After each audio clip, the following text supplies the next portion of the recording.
In this video, we're going to show you how to create interactive prototypes in Framer. Framer lets you simulate the behavior of apps or websites by creating, linking, and animating frames on a web-based canvas, making it easy to test ideas before building the final product. Start by setting up frames. Open your project and use the Frame tool to create distinct screens or artboards for your prototype. Each frame can represent a different page or state of your app. Next, create connections between frames.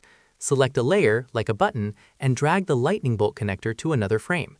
This creates an interactive link between the two frames. You can customize the link's trigger in the menu, choosing actions like tap, click, hover, or drag. To make your prototype feel realistic, animate transitions. Use the Animate menu to select effects like push, fade, or smart animate, which automatically creates smooth motion between states without manually animating every element.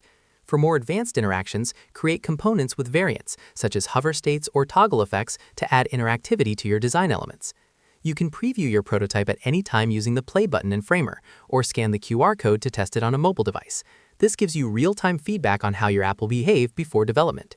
If you have designs in Figma, Framer makes it easy to import them directly. Use the Import button and paste your Figma URL to bring in your designs and start prototyping immediately.